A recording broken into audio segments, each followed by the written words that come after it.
going with the shades for this one.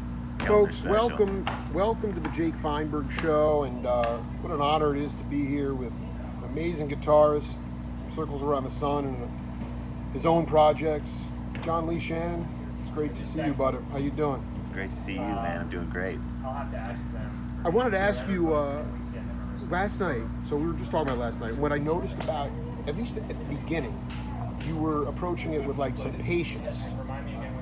An hour in, you were cooking. And I just wanted you to talk to younger cats about not, blowing your proverbial load right away. Because I think if I was a musician, I would struggle with that. I would give all my energy and then have nothing left. And you were very patient last night. That's how I interpreted it. Yeah, thank you. No, it's, you have to be, for this music especially, that's kind of the thing, like we've talked about before, like the idea behind the way that Circles approaches, improvisation and stuff, I think is more so like on a broad stroke scale, where it's more about getting into that trance kind of zone and just maybe even just doing the same thing over and over again, and that becomes the thing itself, rather than stuff happening all the time and things like constantly changing and this part coming in or whatever. It's more like what happens if you just sort of get into that zone of just repeating, and then what happens when you come out of that. But or maybe more to the point, what happens in a situation when you come out and you're like struggling at first, not getting in your head and letting it just get out of your system? I felt like a little bit like you were just trying to get out of your own way, and then that's how I felt. I could be way off, but it was just like, and then it was just fluid, and then it would just flow. But it took like, and I think sometimes, how have you learned to cultivate that skill? Just trying to get in touch with, not like you played this kind of music before, exactly. Right. Well, it's really just a feeling. It's like an intuitive thing with that, and sometimes it's hard to really, reflect on because you, when you're improvising and stuff, you can't really be that aware of it, of what you're doing. You know what I mean? Well, you're listening to everybody else, Yeah. Well, and it's just like, it's like trying to, if I were to ask you a question right now, like, hey, what's your name? You could tell me, and you could be doing anything. You could be like painting a wall or, that's right.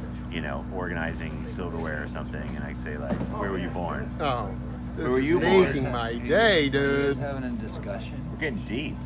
Dude, he's just catching fire, too. And it's like, you don't have to think. It's like, Jake Feinberg's painting the wall, you say your name. Right, I did. That's the thing. I did. But if I asked you to, tell me a story, then it'd be a lot harder for you to do those other things because it's like two parts of your brain. So my point is that sometimes, for me at least, just improvising, you're like taking a solo or whatever, it's like, you can't really like think about it in the same way as you can if you were to like listen back to it afterward. Hopefully you're just in it.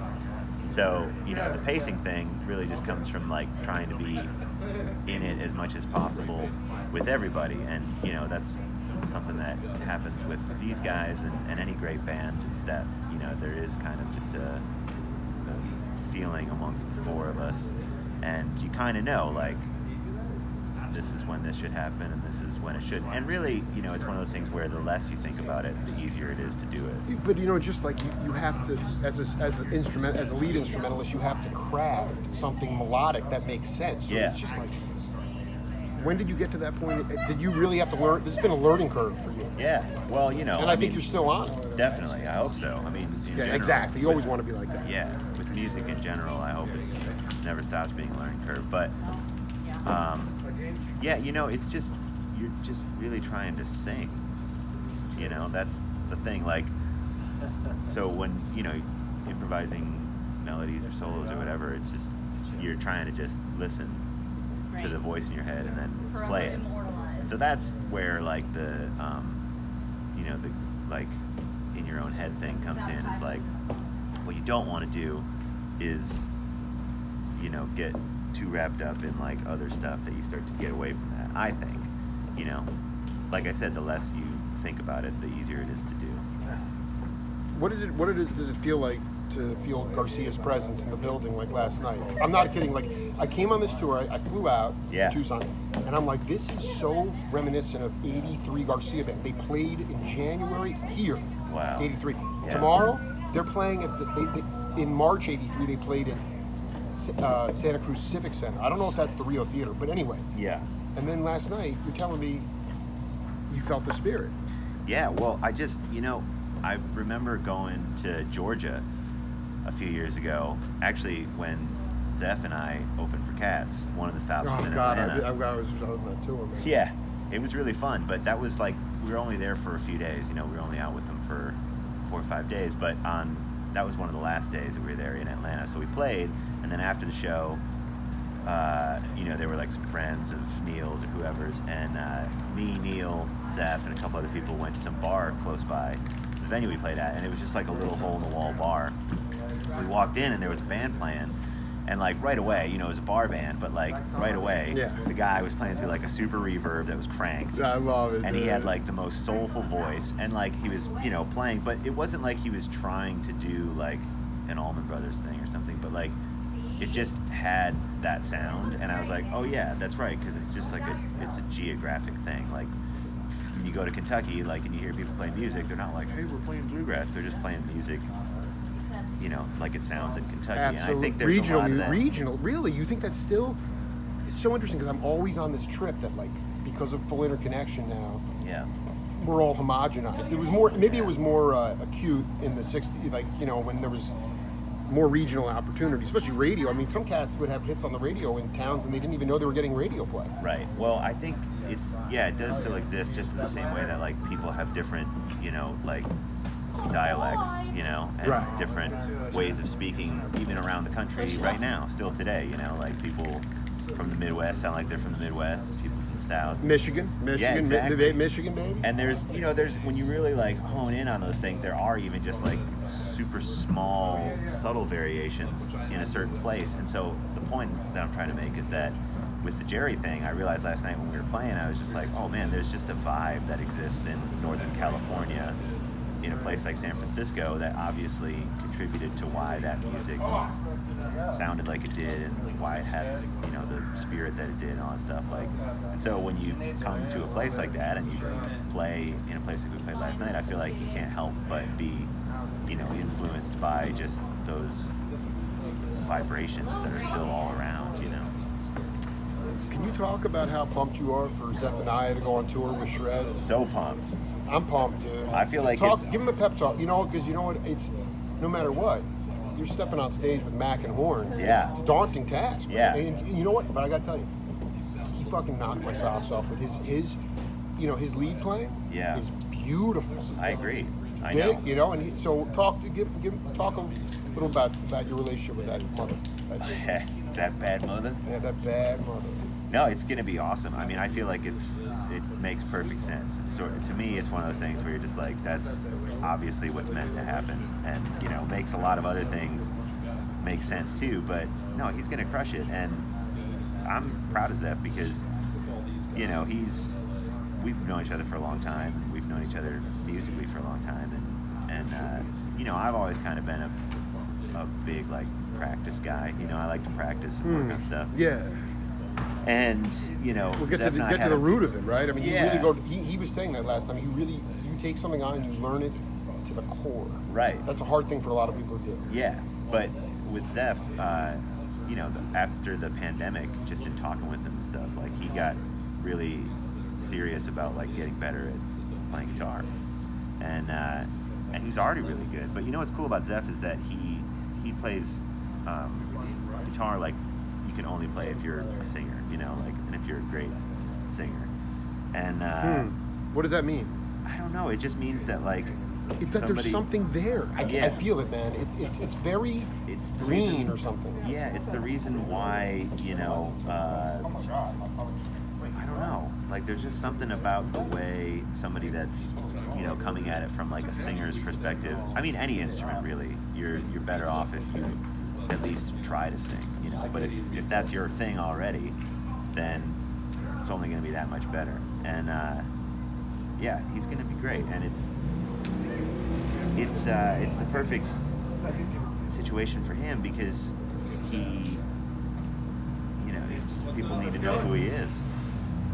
So it's Absolutely. so many more people that are gonna find out who Zeph is and hear him sing and hear him play and all that stuff.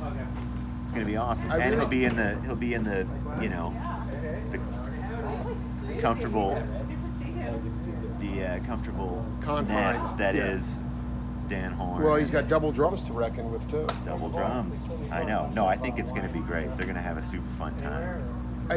Before we wrap up, I just, do you feel like, and I don't mean this in an ego way, but do you feel like that your existence as a musician is an ordained one and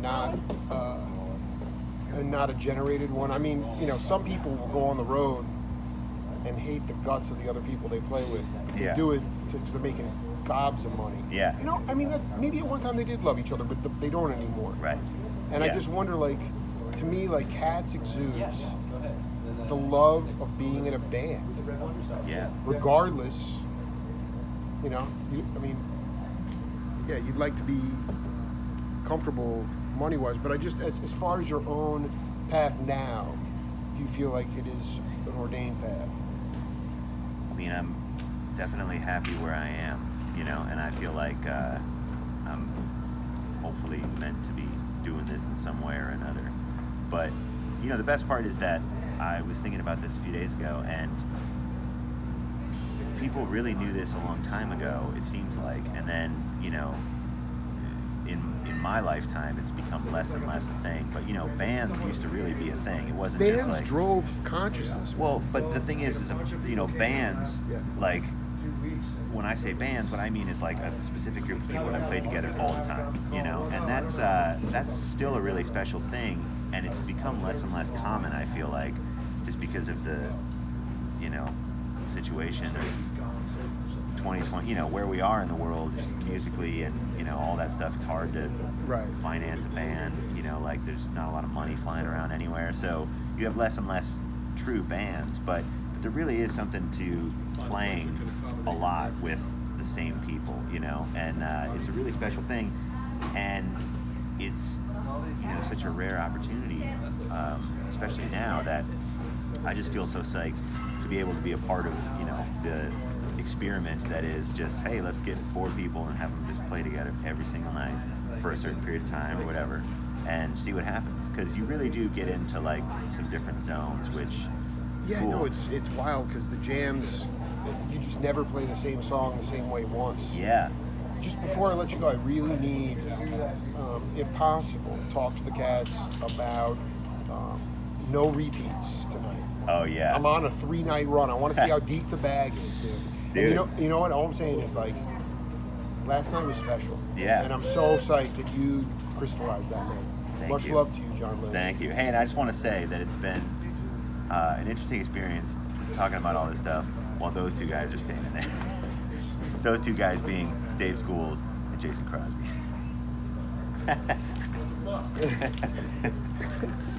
What did I do?